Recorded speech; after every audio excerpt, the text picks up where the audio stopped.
to address the major macro issues. First and foremost, it is imperative that we raise the profile of our country. We have to ensure that the message reaches the world as far as our economic, social, and political stability is concerned. It is incumbent upon the governors of this country to ensure that this positive profile is maintained, sustained, and propagated. Unfortunately, right now, that's lacking. We intend and hope to ensure that through the establishment of stability in all its spheres, that we'll be able to raise the profile of our motherland. Second, it is of utmost importance that we improve connectivity with the source markets. As far as connectivity is concerned, there have been bottlenecks, there have been obstacles, primarily due to archaic thinking, old-fashioned thinking. We have to move beyond that. We need to think anew. A bankrupt country needs out-of-the-box solutions, especially in the tourism sphere, which has a vast array of potential. We intend to realize our potential. While we improve connectivity with source markets, it's also indispensable that we improve connectivity within. The internal connectivity, logistic facilities, transportation facilities is extremely important. They are important ingredients in a sound tourism policy. We also have to balance in terms of tourism demand and environmental protection. Environment friendly, sustainable tourism development is the policy that we subscribe to. In terms of macro issues, we are faced with the seasonality problem. We have the peak and off-peak periods. If we are unique in devising and designing sound policy, we must be able to market our country, not just for a particular period, but throughout the year, throughout the 365 days.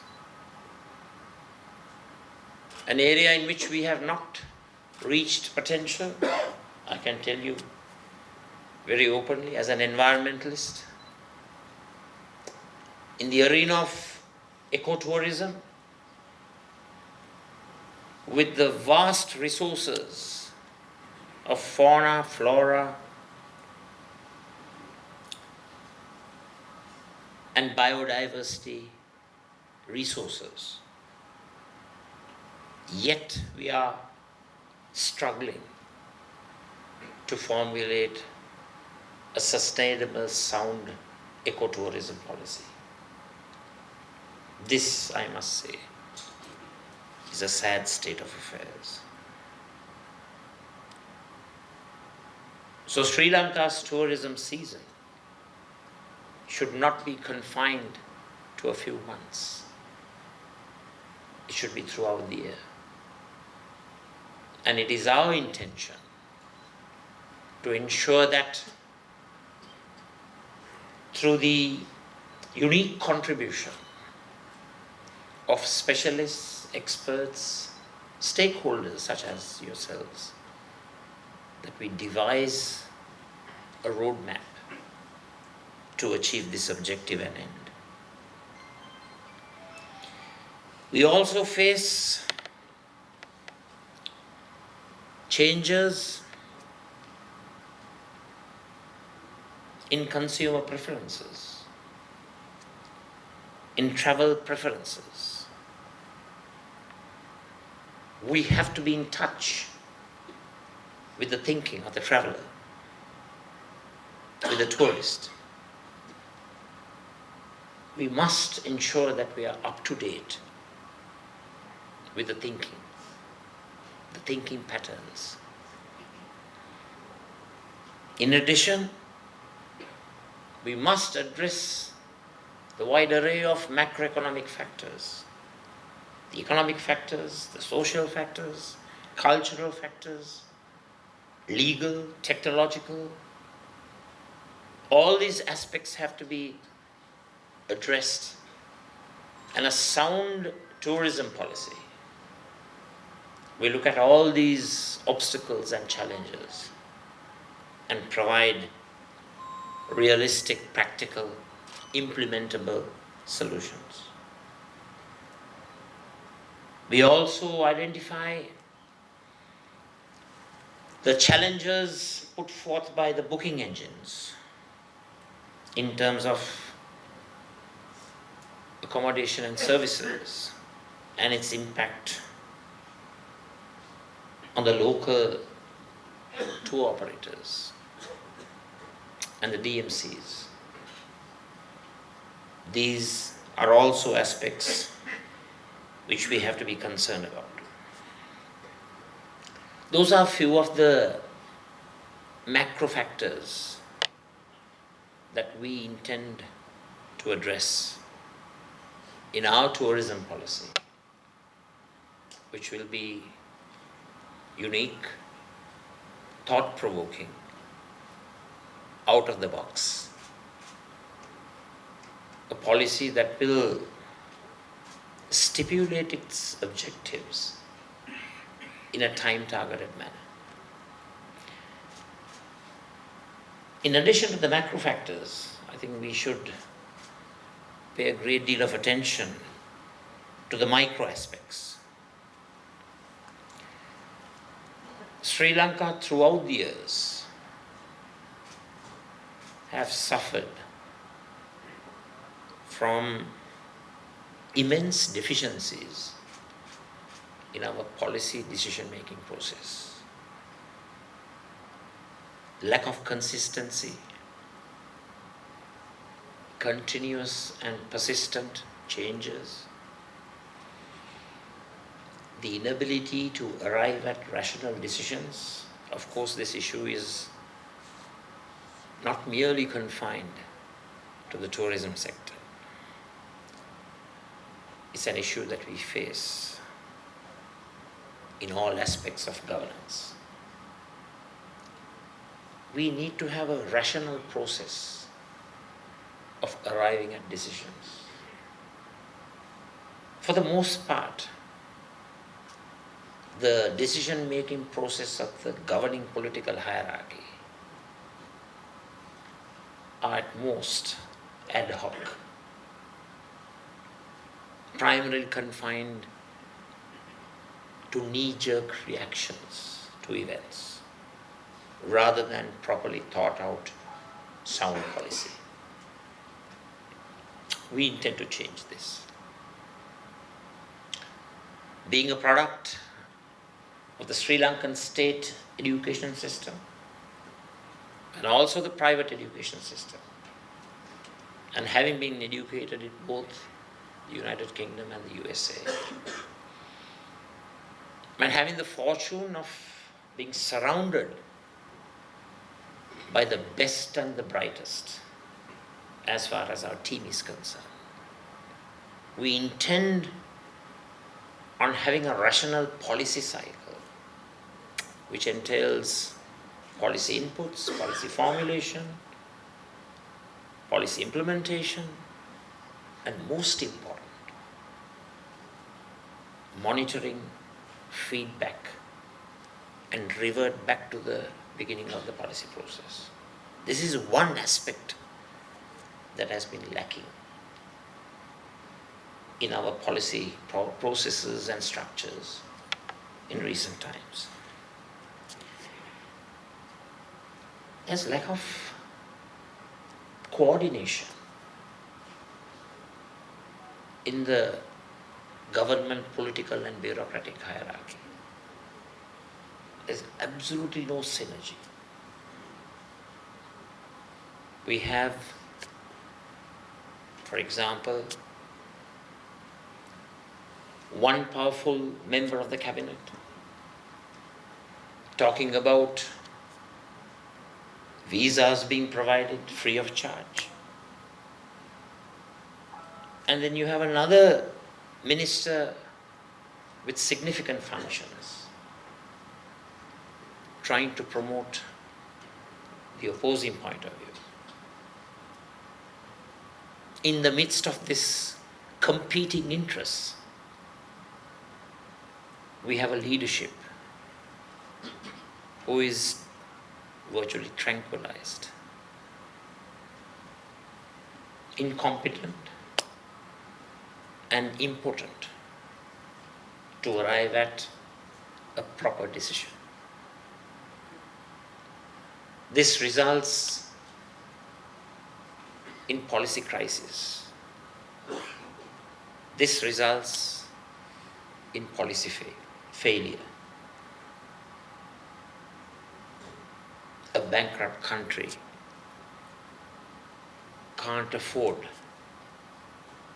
an inefficient policy decision-making process. We have to make sure in the tourism and hospitality sector that service quality is maintained, that sustainable practices are promoted, the community and stakeholder participation is maintained and promoted. We have to make sure that we are ahead of our competitors. We need to be scientific, data-oriented, and professional in ensuring a prosperous, sustainable tourism sector. We need to ensure that the regulatory structures are functioning with great efficiency, devoid of duplication. Cultural sensitivity aspect is also an element that we have to consider. As far as foreign direct investment in the tourism and hospitality sector, there's immense potential to be realized. However, our motherland lacks a national land use plan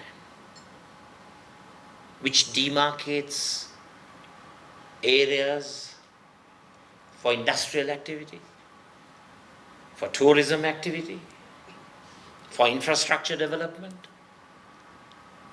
housing development, so on and so forth. So how can we as a country, without a national development land use program, how can we even think of attracting investors when there is fierce competition among many nation states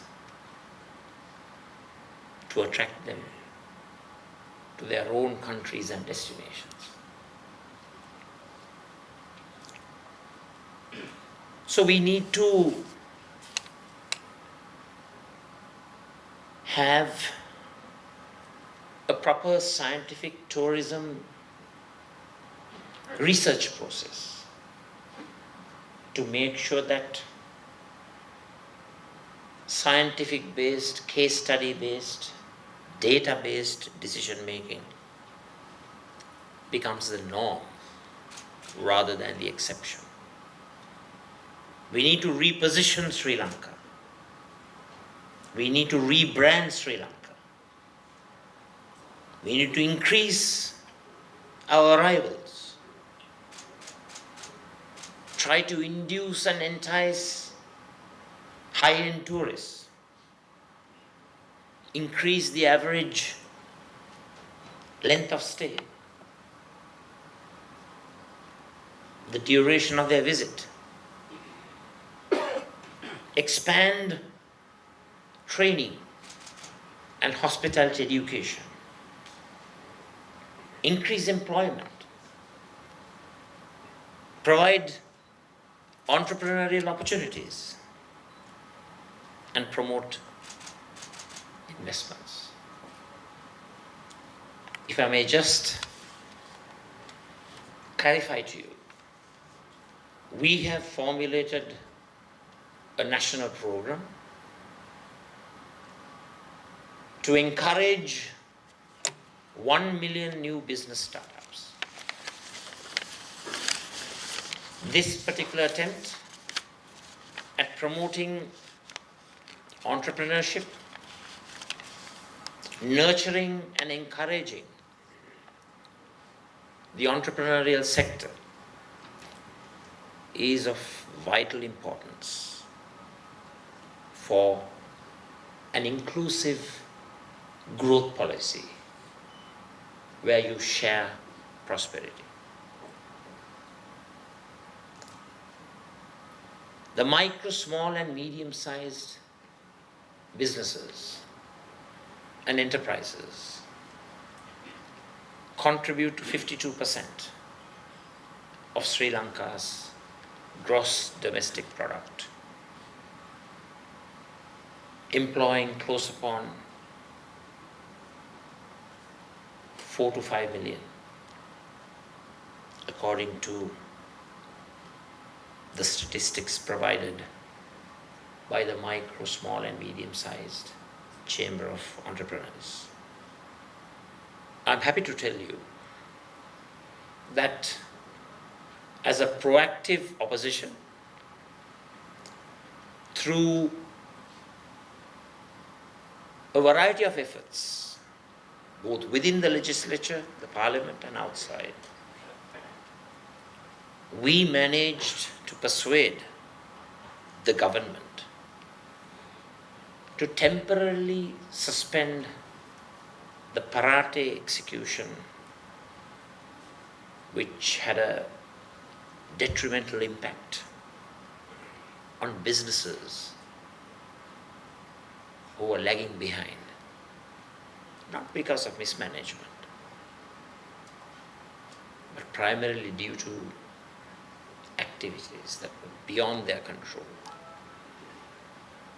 The MSMEs suffered from triple shocks. The shock of the Easter Sunday attack, the shock of the Corona COVID crisis, and in addition to that, the third shock of bankruptcy. So after a 2-year struggle, primarily led by the SJB, we have managed to persuade the government to give the MSMEs a very short breathing space. I'm pretty sure maybe the government had a change of heart primarily because of the importance of year 2024. Be that as it may, it was the effort of the opposition, primarily the SJB, to try and force the government to help the MSMEs, and certainly large numbers of MSMEs in the tourism sector have benefited from that. We as an opposition approached the Asian Development Bank, and I'm extremely grateful to the country director, Mr. Cardano, who is a gentleman with great humanitarian qualities. We encouraged face-to-face meetings with the MSMEs and the ADB head. And the result was, of course, I'm sure the government also played its part. We are not going to try and take the credit in a wholesale manner. One of the problems in our Sri Lankan political system, $100 million were provided both as credit guarantees and as important working capital necessary for those businesses to be helped and supported. So it's very important that we ensure the stakeholders in the tourism industry are harnessed, protected, supported, and the government should devise strategies to ensure that these institutions, business enterprises, which were badly impacted due to the triple crisis that I explained, that they're protected and enhanced. Last, I fervently believe that the tourism and hospitality sector needs institutions who are promoting and involved in training, developing personnel with the requisite skills to serve the tourism sector. Because of brain drain, there has been a huge exodus of skilled personnel in the tourism sector. And it is one thing to have more and more tourists come into our country, but we have to make sure that we serve those tourists with the highest standards in service. This we are unable to do because of the drain of human resources due to brain drain. This is where adequate international standard training facilities in the tourism and hospitality sectors are of vital importance. We need to have you, the stakeholders, getting involved in formulating the curriculum, in designing and devising the practical training as far as the real world skills are concerned. We need to standardize accreditation and certification. We need to have faculty development, improvement of infrastructure and facilities, promotion of public-private partnerships to get involved in the training processes, curricular development, scholarship programs, research and development, educating all about various cultural, ethnic, religious sensitivities. So these are some of the areas in which we have to ensure that we as a country improve on what we have right now. So these are some of the points that I wanted to present to you as far as our policies are concerned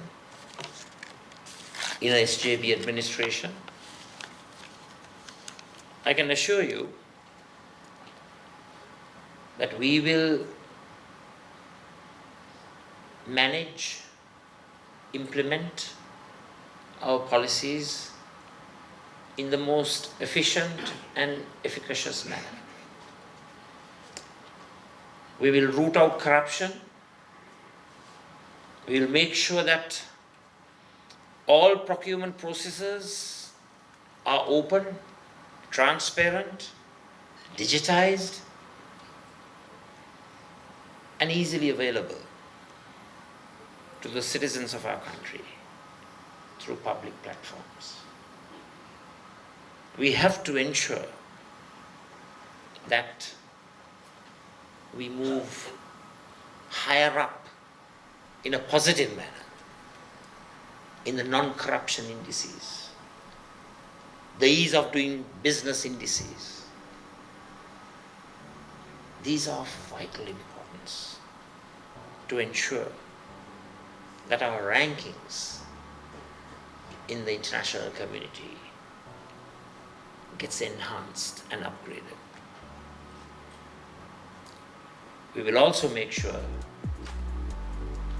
that all ministries and departments will have qualitative and quantitative key performance indices.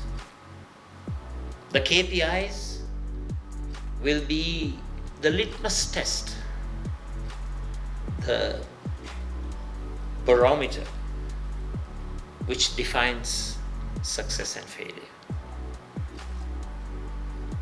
So, having given you all a good long lecture on what our future policies are going to be, in conclusion, what's most important is we have to walk the talk. We have to make sure what's declared, what's proclaimed, what's spoken of is transformed and translated into action. Declaratory policies alone would not suffice. We have to make sure that action policy goes hand in hand, and we have to ensure the time-targeted objectives that we proclaim are achieved, and ensure that there is an effective and efficient mechanism of evaluating the successes and failures of policy, and ensure the monitoring and feedback in our policy process functions properly. So I wish Institute of Hospitality, your managing hierarchy, your members, the Sri Lankan chapter, for your record of success, and I wish you well. Not only wishes, I'll try to be a catalyst of making all of your wishes, the tourism targets, the hospitality targets, a reality. Thank you very much for providing me with this unique opportunity, and thank you so much for giving me a hearing.